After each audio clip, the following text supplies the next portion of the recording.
Morning friends, हम लोग देखने वाले हैं आज एनसीईआरटी क्लास 10 का हिस्ट्री। एनसीईआरटी देखने वाले हैं एनसीईआरटी हिस्ट्री क्लास 10 का।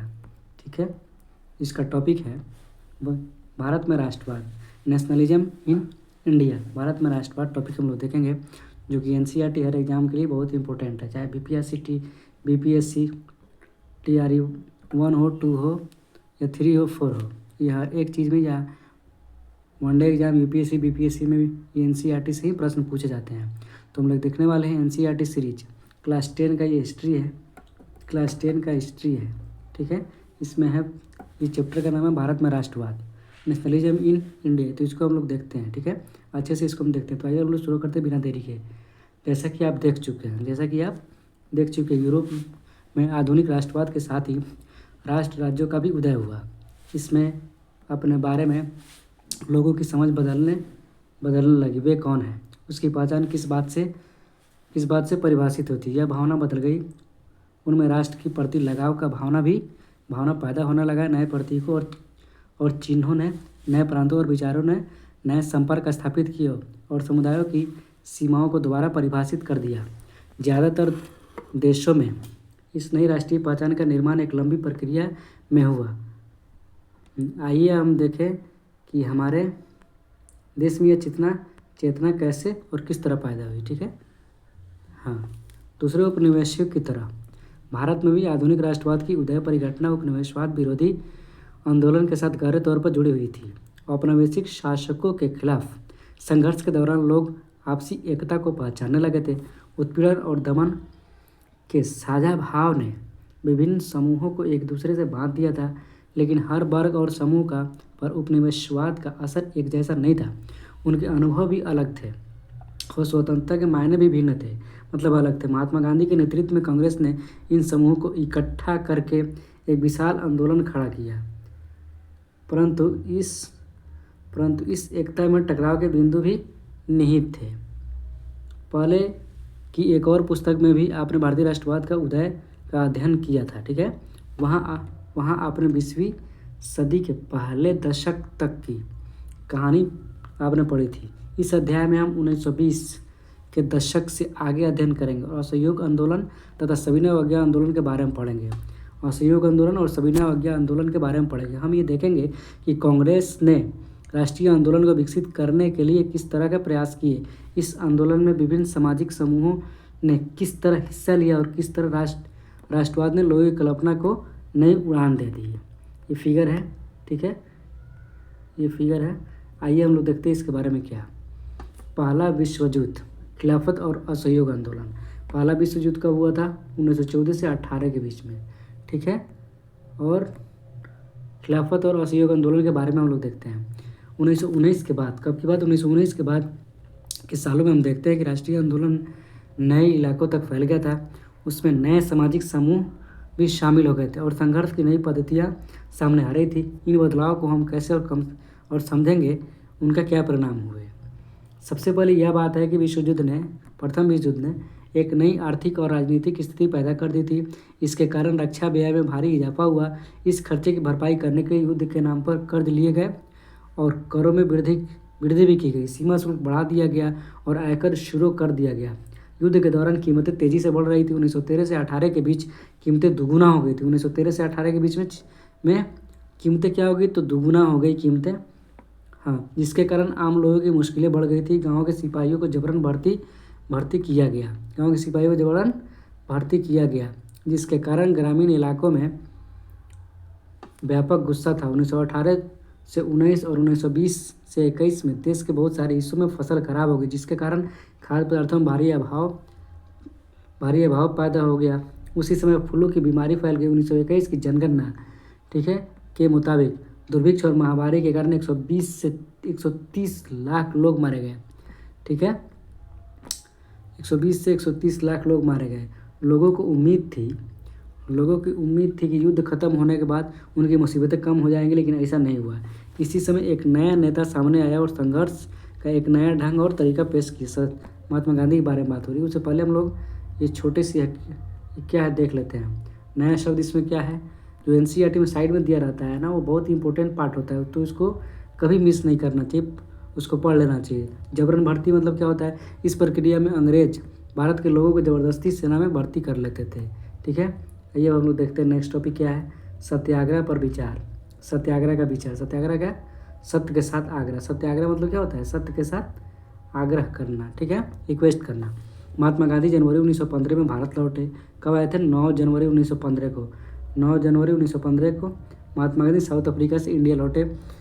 इससे पहले दक्षिण अफ्रीका में थे। उन्होंने एक नए तरह के जन आंदोलन के रास्ते पर चलते हुए वहाँ की, महात्मा गांधी का फिगर था, वहाँ की नस्लभेदी सरकार, ठीक है, नस्लभेदी सरकार मतलब रेसिज्म कहते हैं, इंग्लिश में क्या कहते हैं उसको, रेसिज्म कहते हैं। ठीक है, नस्लभेदी सरकार से सफलतापूर्वक लोहा लिया, मतलब पंगा लिया। इस पद्धति को वे सत्याग्रह कहते थे। सत्याग्रह के विचार में सत्य की शक्ति पर आग्रह और सत्य की खोज पर जोर दिया जाता था। इसका अर्थ यह था कि अगर आपका उद्देश्य सच्चा है, यदि आपका संघर्ष अन्याय के खिलाफ है, तो उत्पीड़क से मुकाबला करने के लिए आपको किसी शारीरिक बल की आवश्यकता नहीं है।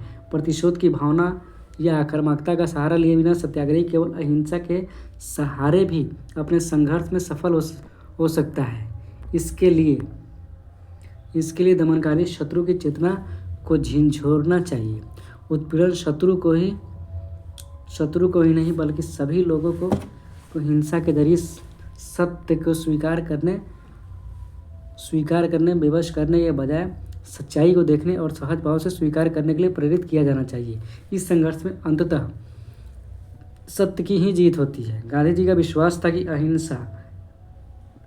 अहिंसा या धर्म सभी भारतीयों की एकता के सूत्र में बांध सकता है। गांधी जी का विचार था।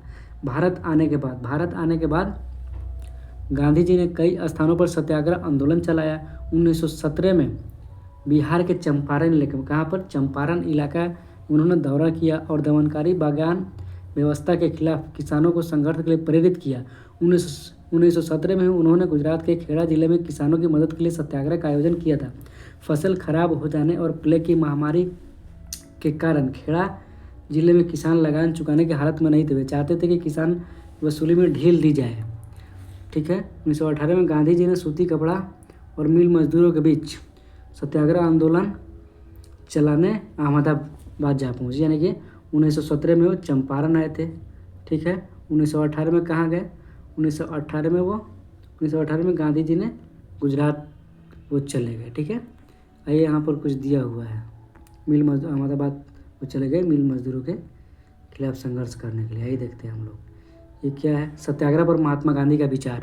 सत्याग्रह पर महात्मा गांधी के क्या विचार थे। कहा जाता है कि निष्क्रिय प्रतिरोध दुर्बलों का हथियार है, लेकिन इस लेख में जिस शक्ति की बात की गई है उसे केवल ताकतवर ही इस्तेमाल कर सकते हैं। ये निष्क्रिय प्रतिरोध की शक्ति नहीं है, इसके लिए तो सघन सक्रियता चाहिए। दक्षिण अफ्रीका में का आंदोलन निष्क्रिय नहीं बल्कि सक्रिय आंदोलन था। ठीक है, सत्याग्रह का प्रयोग में दुर्भावना के लिए स्थान नहीं होता है। सत्याग्रह प्रयोग में दुर्भावना के लिए कोई स्थान नहीं होता है। सत्याग्रह तो शुद्ध आत्मबल है, सत्य की आत्मा पर आधारित होता है। ठीक है, आधार है, इसलिए इस बल का सत्याग्रह का नाम दिया गया है। आत्मा ज्ञान से हमेशा लैस होती है, इसमें प्यार की लौ जलती है। अहिंसा सर्वोच्च धर्म है, अहिंसा परमो धर्म जिसको बोला जाता है संस्कृत में। यहाँ पर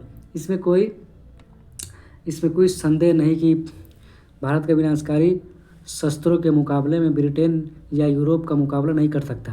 अंग्रेज युद्ध के देवता की उपासना करते हैं, वे सब हथियारों से लैस होते जा रहे हैं। भारत में करोड़ों लोग कभी हथियार लेकर नहीं चल सकते। उन्होंने अहिंसा के धर्म को आत्मसात कर लिया है। ठीक है, ये अब देखिए नेक्स्ट टॉपिक हम लोग देखते हैं रॉलेट एक्ट। रॉलेट एक्ट जिसे ब्लैक कानून भी कहा गया, ब्लैक एक्ट भी कहते हैं। इसके बारे में हम लोग देखते हैं, 1.2 में दिया गया। इस कामयाबी में उत्साहित गांधी जी ने 1919 में प्रस्तावित रॉलेट एक्ट 1919 के खिलाफ। रॉलेट एक्ट कब आया था, 1919। मॉन्टेगू चेम्सफोर्ड सुधार भी इसी को कहते हैं। ठीक है, मॉन्टेगू चेम्सफोर्ड भी कब आया था, 1919 में आया था। तो आइए देखते हैं हम लोग। इस कामयाबी को उत्साहित गांधी जी ने 1919 में प्रस्तावित रॉलेट एक्ट 1919 के खिलाफ एक राष्ट्रव्यापी सत्याग्रह आंदोलन चलाने का फैसला लिया। भारतीय सदस्यों के भारी विरोध के बावजूद इस कानून को इंपीरियल लेजिस्लेटिव काउंसिल ने बहुत जल्दबाजी पारित कर दिया था। इस कानून के जरिए सरकार को राजनीतिक गतिविधियों को कुचलने और राजनीतिक कैदियों को 2 साल तक बिना मुकदमा चलाए जेल में रखने का अधिकार मिल गया था। ठीक है, महात्मा गांधी ऐसे अन्यायपूर्ण कानूनों के खिलाफ अहिंसक ढंग से नागरिक अवज्ञा चाहते थे। इसे 6 अप्रैल को एक हड़ताल से शुरू होना था। विभिन्न शहरों में रैली जुलूसों का आयोजन किया गया था। रेलवे वर्कशॉप में कामगार हड़ताल पर चले गए, दुकानें बंद हो गई। इस व्यापक जन उभार से क्या हुआ, चिंतित तथा रेलवे टेलीग्राफ जैसी संचार सुविधाओं के भंग हो जाने की आशंका से भयभीत अंग्रेजों ने राष्ट्रवादियों पर दमन शुरू कर दिया। अमृतसर में बहुत सारे स्थानीय नेताओं को हिरासत में ले लिया गया। गांधी जी दिल्ली में प्रवेश करने पर पाबंदी लगा दी गई। गांधी जी को दिल्ली में प्रवेश करने से पाबंदी लगा दिया गया। 10 अप्रैल को, ठीक है, 10 अप्रैल को पुलिस ने अमृतसर में एक शांतिपूर्ण जुलूस पर गोली चला दी। कब? 10 अप्रैल को पुलिस ने गोली चला दी। इसके बाद लोग बैंकों, डाकखानों और रेलवे स्टेशनों पर हमला करने लगे। मार्शल लॉ लागू कर दिया गया। जनरल डायर ने कमान संभाल लिया। अब आएगा 13 अप्रैल 1919। हाँ, आ ही गया। देखिए, 13 अप्रैल को जालियांवाला बाग हत्याकांड हुआ। कब हुआ था? 13 अप्रैल 1919 को जालियांवाला बाग हत्याकांड हुआ था। ठीक है, हाँ, आइए हम लोग देखते हैं 13 अप्रैल कब हुआ था। 13 अप्रैल 1919 को, हाँ, 13 अप्रैल 1919 जालियांवाला बाग हत्याकांड हुआ। उस दिन अमृतसर में बहुत सारे लोग, गांव वाले सालाना बैसाखी मेले में, कब? बैसाखी मेले में वो लोग गए हुए थे। कहाँ गए हुए थे? बैसाखी मेले में। BPSC TRE 3.0 में ये क्वेश्चन पूछा था। कहाँ पूछा था? TRE 0 में। ये 3.0 में पूछा था कि ये जालियांवाला बाग हत्याकांड कब हुआ था? तो बैसाखी में हुआ था। कब जी? 13 अप्रैल 1919 को बैसाखी मेले में शिरकत करने के लिए, मतलब शामिल होने के लिए जालियांवाला बाग मैदान में जमा हुए थे। काफ़ी लोग तो सरकार द्वारा लागू किए गए दमनकारी कानून का विरोध प्रकट करने के लिए एकत्रित हुए थे। यह मैदान चारों तरफ से बंद था। शहर से बाहर होने के कारण वहां जुटे लोगों को यह पता नहीं था कि इस इलाके में मार्शल लॉ लागू किया जा चुका है। जनरल डायर हथियार बंद सैनिकों के साथ वहां आ पहुंचा। जनरल डायर, और जाते ही उसने मैदान में बाहर लोगों को निकलने के, मतलब सारे रास्ते बंद कर दिया। इसके बाद उसके सिपाहियों ने भीड़ पर अंधाधुंध गोलियां चला दी। सैकड़ों लोग मारे गए। बाद में उसने बताया कि वह सत्याग्रही के जहन में दहशत और विस्मय का भाव पैदा करके एक नैतिक प्रभाव उत्पन्न करना चाहते थे, जबकि ये गलत है। ठीक है, जैसे जैसे जालियांवाला बाग की खबर फैली, उसमें लाखों लोग मारे गए। उत्तर भारत के बहुत सारे शहरों में लोग सड़कों पर उतरने लगे, हड़ताल होने लगी, लोग पुलिस से मोर्चा लेने लगे, मतलब पंगा लेने लगे और सरकारी इमारतों पर हमला करने लगे। सरकार ने इन कार्रवाइयों को निर्ममता को कुचलने का रास्ता अपनाया। सरकार लोगों को अपमानित करने और आतंकित मतलब आतंकवाद करना चाहती थी। सत्याग्रहियों को जमीन पर नाक रगड़ने के लिए सड़क पर घिसट कर चलने और सारे साहिबों को मतलब सलाम करने के लिए मजबूर किया गया। लोगों को इसमें कोड़े मारे गए और गांव गुजरांवाला पंजाब पर बम बरसाए गए। गांव कौन? गुजरांवाला पंजाब, जो कि पंजाब पे बम बरसाए गए। हिंसा फैलते देख महात्मा गांधी ने आंदोलन वापस ले लिया। भले ही रॉलेट सत्याग्रह एक बहुत बड़ा आंदोलन था, लेकिन अभी भी मुख्य रूप से शहरों और कस्बों तक ही सीमित था। महात्मा गांधी पूरे भारत में और भी ज़्यादा जनाधार वाला आंदोलन खड़ा करना चाहते थे, लेकिन उनका मानना था कि हिंदू मुस्लिम को एक दूसरे के नज़दीक लाए बिना ऐसा कोई आंदोलन नहीं चलाया जा सकता। ठीक है, उन्हें लगता था कि खिलाफत का मुद्दा उठाकर वो दोनों समुदाय के बीच नज़दीकी ला सकते हैं। पहले विश्व युद्ध में ऑटोमन तुर्की की हार हो चुकी थी।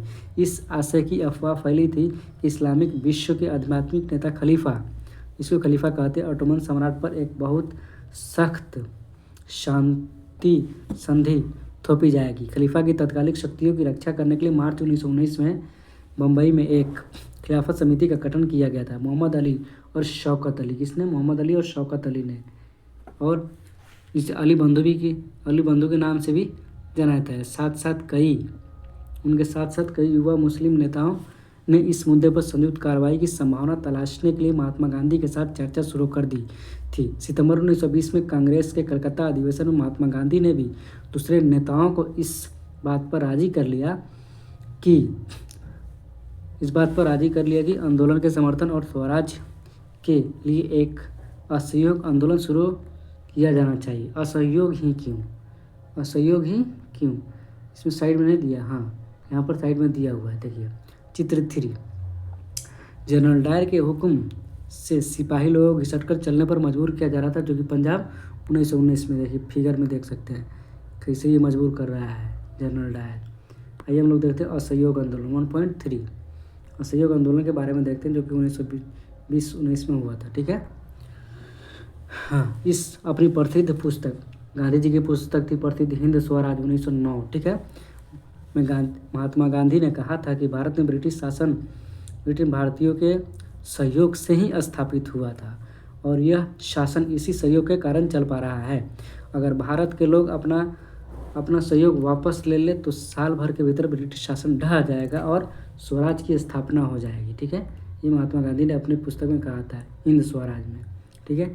असहयोग आंदोलन का विचार आंदोलन कैसे बन सकता था? महात्मा गांधी के सुझाव था कि यह आंदोलन चरणबद्ध तरीके से आगे बढ़ना चाहिए। सबसे पहले लोगों को सरकार द्वारा की गई पाबंदियां लौटा देनी चाहिए और सरकार नौकरी, सेना, पुलिस बल, अदालती, विधायी परिषदों, स्कूलों और विदेशी वस्तुओं का बहिष्कार करना चाहिए।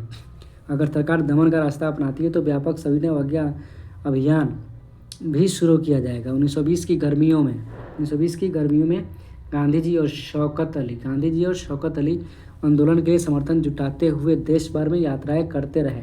कांग्रेस में बहुत सारे लोग इन प्रस्तावों पर सशंकित थे। वे नवंबर 1920 में विधायी परिषद के लिए होने वाले चुनाव का बहिष्कार करने में हिचकिचा रहे थे। उन्हें भय था कि इस आंदोलन में लोग हिंसा कर सकते हैं। सितंबर से दिसंबर तक, कब? सितंबर से दिसंबर तक, ये डेट याद रखना है, सितंबर से दिसंबर तक कांग्रेस में भारी खींचातानी चलती रही। कुछ समय के लिए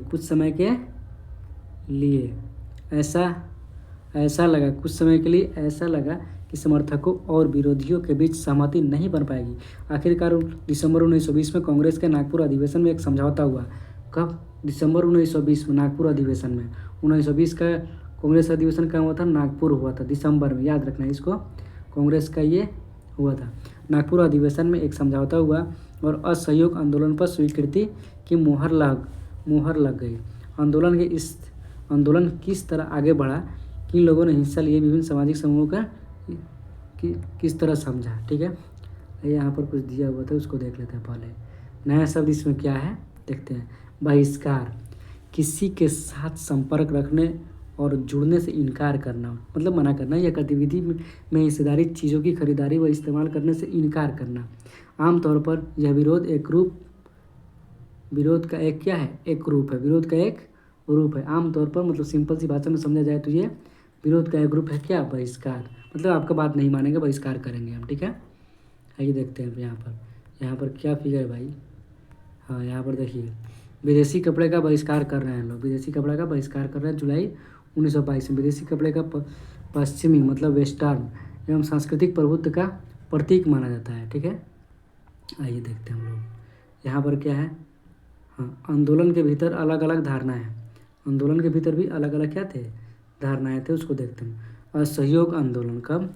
असहयोग खिलाफत आंदोलन जनवरी 1921 में हुई। कब हुई थी? जनवरी 1921 में, मतलब 1920 से 21 के बीच में हुआ था। 1920 से 21, ठीक है, में शुरू हुआ था। इस आंदोलन में विभिन्न सामाजिक समूहों ने हिस्सा लिया, लेकिन हर एक की अपनी अपनी आकांक्षाएं थी। सभी ने स्वराज के आह्वान को स्वीकार तो किया, लेकिन उनके लिए उसके अर्थ अलग अलग थे, उसके मायने अलग अलग थे। शहरों में आंदोलन, देखिए शहर में क्या आंदोलन था। आंदोलन की शुरुआत शहरी मध्य वर्ग की हिस्सेदारी के साथ हुई। हजारों विद्यार्थियों ने स्कूल कॉलेज छोड़ दिए, हेडमास्टरों और शिक्षकों ने इस्तीफा सौंप दिया, वकीलों ने मुकदमा लड़ना बंद किया। मद्रास के अलावा ज़्यादातर प्रांतों में परिषद चुनाव का बहिष्कार किया गया। मद्रास में गैर ब्राह्मणों द्वारा बनाई गई जस्टिस पार्टी, गैर ब्राह्मणों द्वारा कौन सी पार्टी थी? जस्टिस पार्टी का मानना था कि काउंसिल में प्रवेश के जरिए उन्हें वे अधिकार मिल सकते हैं जो सामान्य रूप से केवल ब्राह्मणों को मिल पाते हैं। इसलिए इस पार्टी ने चुनाव का बहिष्कार नहीं किया। आर्थिक मोर्चे पर असहयोग का असर और भी ज़्यादा नाटकीय रहा। विदेशी सामानों का बहिष्कार किया गया। इसमें क्या किया गया? विदेशी सामानों का बहिष्कार किया गया। इसमें शराब की दुकानों की पिकेटिंग की गई और विदेशी कपड़ों की होली मतलब उसको जलाए दिन या विदेशी कपड़ों की होली जलाई जल 1921 से 22 के बीच विदेशी कपड़ों का आयात आधा रह गया। कब? 1921-22 के बीच विदेशी कपड़ों का आयात आधा रह गया, मतलब इम्पोर्ट आधा रह गया। उसकी कीमत 102 करोड़ से घटकर 57 करोड़, सोचिए 57 करोड़ रह गई। बहुत सारे स्थानों पर व्यापारियों ने विदेशी चीज़ों का व्यापार करने या विदेशी व्यापार में पैसा लगाने से इनकार कर दिया। जब बहिष्कार आंदोलन फैला और लोग आयातित कपड़े को छोड़कर केवल भारतीय कपड़े पहनने लगे तो भारतीय कपड़ा मिलों में हथकरघों के उत्पादन भी बढ़ने लगा। ठीक है, आइए देखते हैं नेक्स्ट। कुछ समय बाद शहरों में यह आंदोलन धीमा पड़ने लगा। उसके कई कारण थे। खादी का कपड़ा मिलों में भारी पैमाने पर बनने वाले कपड़ों के मुकाबले प्राय महंगा होता था और गरीब उसे नहीं खरीद सकते थे। वे मिल के कपड़ों को लंबे समय तक बहिष्कार कैसे कर सकते थे? ब्रिटिश संस्थानों बहिष्कार में से भी समस्या पैदा हो गई। आंदोलन की कामयाबी के लिए वैकल्पिक भारतीय संस्थानों की स्थापना की गई ताकि ब्रिटिश संस्थानों के स्थान पर उनका प्रयोग किया जा सके। ठीक है, लेकिन वैकल्पिक स्थानों पर बहुत धीमी हो गई, जिसके फलस्वरूप विद्यार्थी और शिक्षक सरकारी स्कूलों में लौटने और वकील द्वारा सरकारी अदालतों में दिखाई देने लगे। ठीक है, ये था। यहाँ पर क्या है? गतिविधि।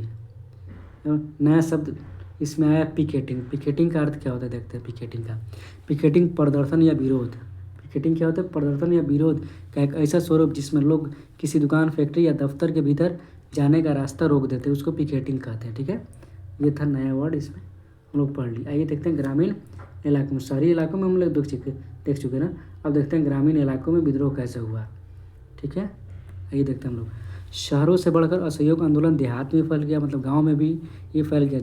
युद्ध के बाद देश के विभिन्न भागों में चले किसानों व आदिवासियों के संघर्ष भी इस आंदोलन में समा गए। आइए देखते हैं। अवध में सन्यासी बाबा। अवध में कौन?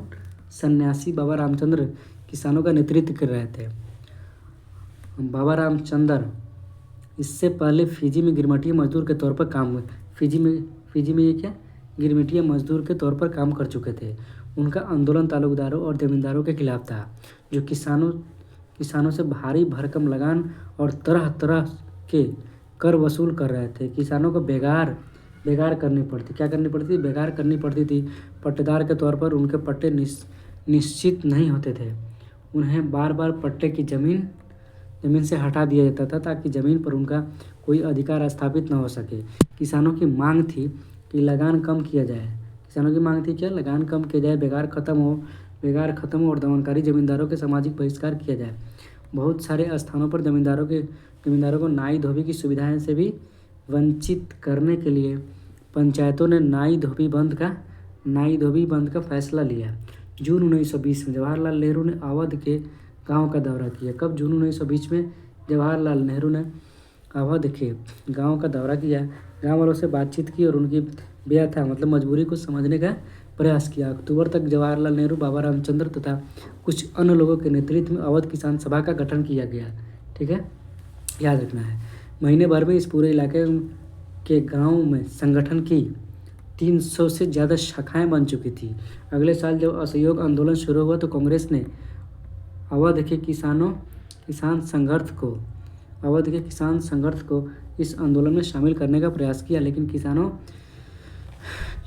किसानों के आंदोलन में ऐसे स्वरूप विकसित हो चुके थे जिनसे कांग्रेस का नेतृत्व खुश नहीं था। 1921 में जब आंदोलन फैला तो तालुकदारों और व्यापारियों के मकानों पर हमला होने लगे, बाजारों में लूटपाट होने लगी और अनाज के गोदामों पर कब्जा कर लिया गया। बहुत सारे स्थानों पर स्थानीय नेता किसानों को समझा रहे थे कि गांधी जी ने ऐसा ऐलान कर दिया है कि अब कोई लगान नहीं भरेगा और ज़मीन गरीबों को बांट दी जाएगी। महात्मा गांधी का नाम लेकर लोग अपनी सारी कार्रवाई और आकांक्षाओं को सही ठहरा रहे थे। आदिवासी किसानों ने महात्मा गांधी के संदेश और स्वराज के विचार का कुछ और ही मतलब निकाला। उदाहरण के लिए आंध्र प्रदेश में आंध्र प्रदेश में गुडेम पहाड़ियों में 1920 के दशक में शुरुआत एक उग्र गुरिल्ला आंदोलन फैल गया। कांग्रेस इस तरह के संघर्ष को कभी स्वीकार नहीं कर सकती थी। अन्न वन स्रोत खा, यहाँ पर देख लेते हैं क्या है। 1928 में, कब? 1928 में सरदार वल्लभ भाई पटेल ने गुजरात के बारदोली तालुका में किसान आंदोलन का नेतृत्व किया, जो कि भूमि राजस्व को बढ़ाने के खिलाफ था। यह बारदोली सत्याग्रह के नाम से जाना जाता है और यह आंदोलन वल्लभ भाई पटेल के सक्षम नेतृत्व के तहत सफल रहा। इस संघर्ष का प्रचार व्यापक रूप से हुआ और इससे भारत के कई हिस्सों में अत्यधिक सहानुभूति प्राप्त हुई। अब यहाँ देख लेते हैं स्रोत क्या था भाई।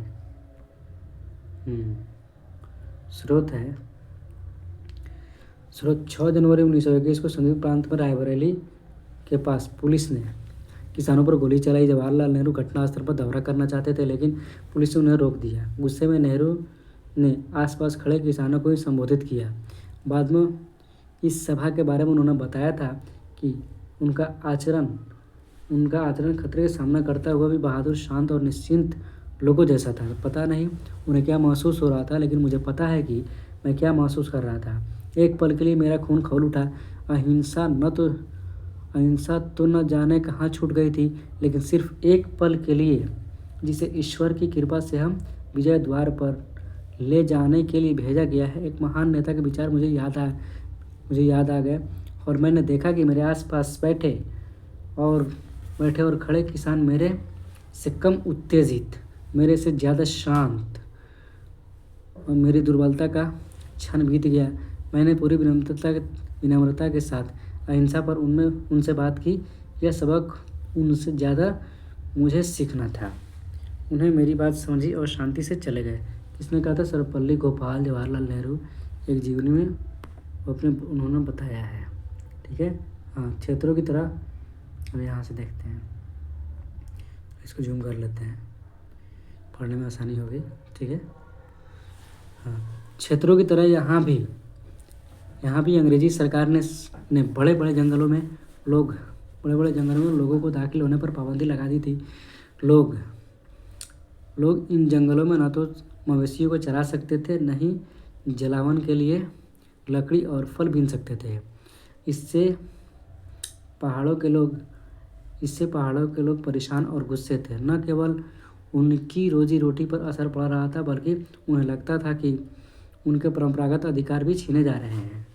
ठीक है, जब सरकार ने उन्हें सड़कों के निर्माण के लिए बेघर करने पर मजबूर किया तो लोगों ने बगावत कर दी। उनका नेतृत्व करने वाले अल्लू राम सीताराम राजू, हाँ, ये पूछता है क्वेश्चन, एक दिलचस्प व्यक्ति थे। उनका दावा था कि उनके पास बहुत सारी विशेष शक्तियाँ हैं। वह सटीक खगोलीय अनुमान लगा सकते हैं, लोगों को स्वस्थ कर सकते हैं। लोगों को क्या करते थे? स्वस्थ कर सकते। कौन? अल्लूरी सीताराम राजू स्वस्थ कर, गोलियाँ भी उन्हें नहीं मार सकती थी। ठीक है, राजू के व्यक्तित्व की चमत्कृत विद्रोहियों का विश्वास था कि उन्हें ईश्वर का अवतार है, कि वह क्या है? ईश्वर के अवतार है। राजू महात्मा गांधी की महानता के गुण गाते थे। वो भी महात्मा गांधी क्या है? गुण गाते थे। उनका कहना था कि वह असहयोग आंदोलन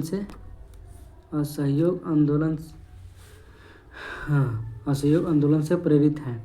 उन्होंने लोगों को खादी पहनने और शराब छोड़ने के लिए प्रेरित किया। साथ ही उन्होंने यह दावा भी किया भारत अहिंसा के बल पर नहीं, बल्कि केवल बल प्रयोग के जरिए ही आज़ाद हो सकता है। गूढ़े में पहाड़ियों विद्रोहियों ने पुलिस थाने पर हमले किए।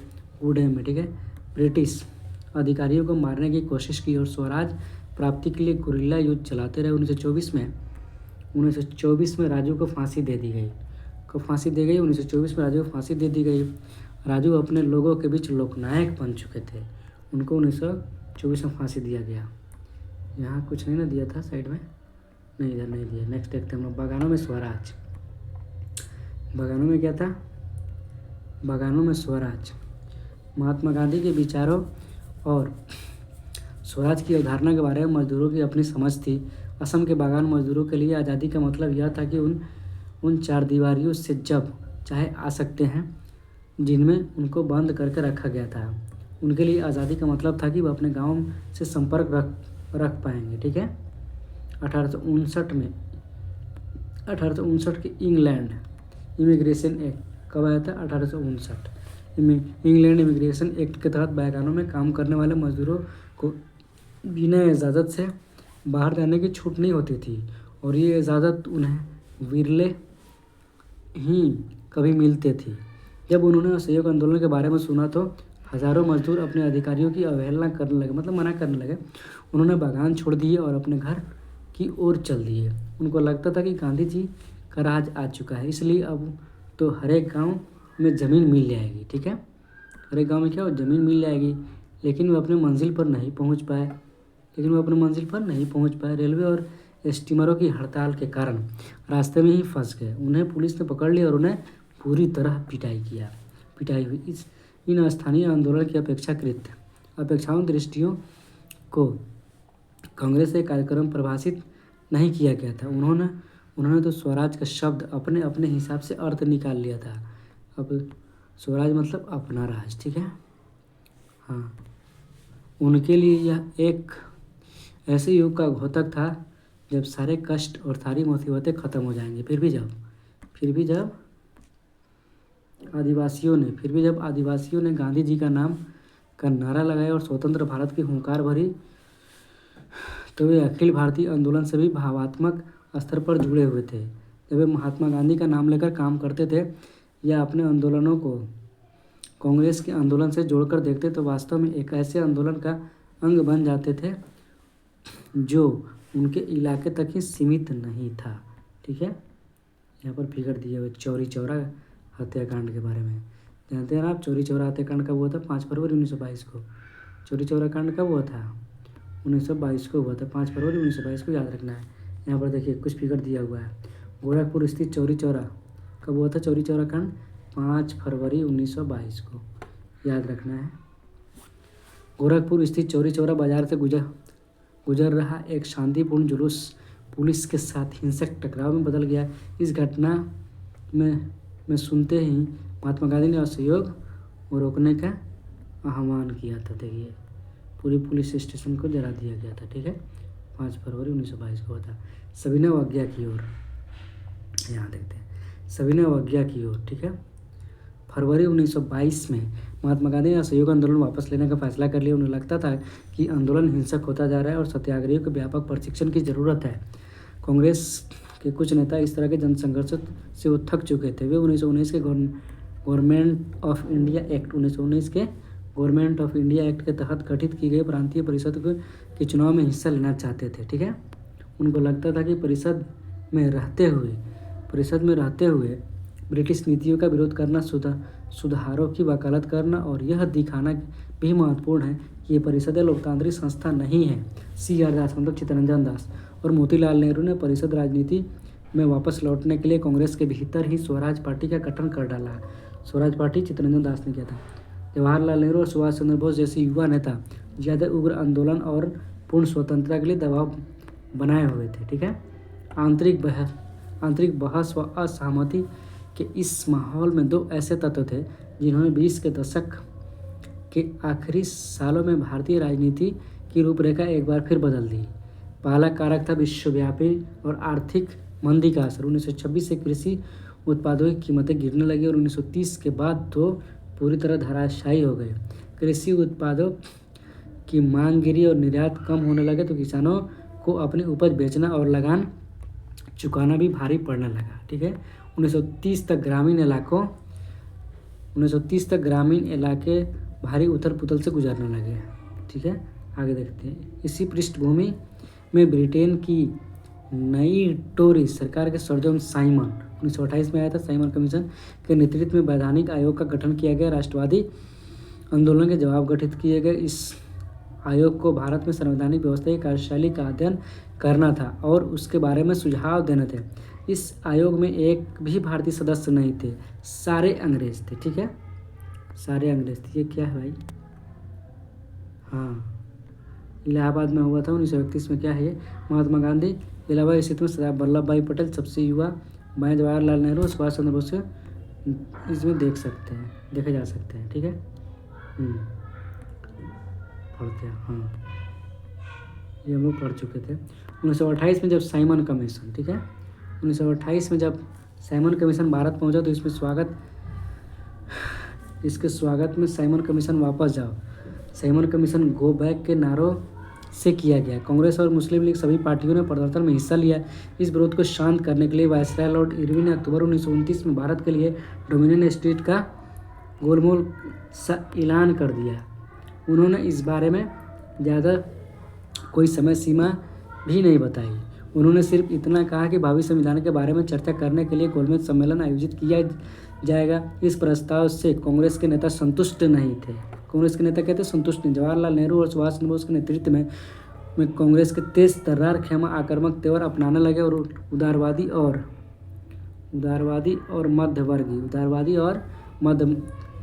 मध्यमार्गी नेता ब्रिटिश डोमिनियन के भीतर संवैधानिक व्यवस्था के पक्ष में थे, लेकिन इस खेमे का प्रभाव घटता जा रहा था। दिसंबर 1919 में जवाहरलाल नेहरू की अध्यक्षता में कांग्रेस के लाहौर अधिवेशन 1929 में कांग्रेस के लाहौर अधिवेशन में हुआ था। पूर्ण स्वराज की मांग को औपचारिक रूप से मान लिया गया। तय किया गया कि 26 जनवरी 1930 को स्वतंत्रता दिवस के रूप में मनाया जाएगा।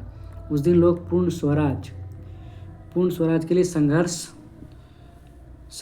की शपथ लेंगे। इस उत्सव की ओर बहुत कम ही लोगों ने ध्यान दिया। अब स्वतंत्रता के इस अमूर्त विचार को रोजमर्रा जिंदगी के ठोस मुद्दे से जोड़ने के लिए महात्मा गांधी और भी रास्ता ढूंढने लगे। ठीक है, फिर हम लोग मिलेंगे नेक्स्ट पार्ट में। ये ज़्यादा लंबा हो जाएगा। ठीक है, तो इसको दूसरे हम लोग पार्ट में करेंगे। वो पार्ट 1 था, ये पार्ट 2 में आएगा। ठीक है, नमक यात्रा और सविनय अवज्ञा आंदोलन।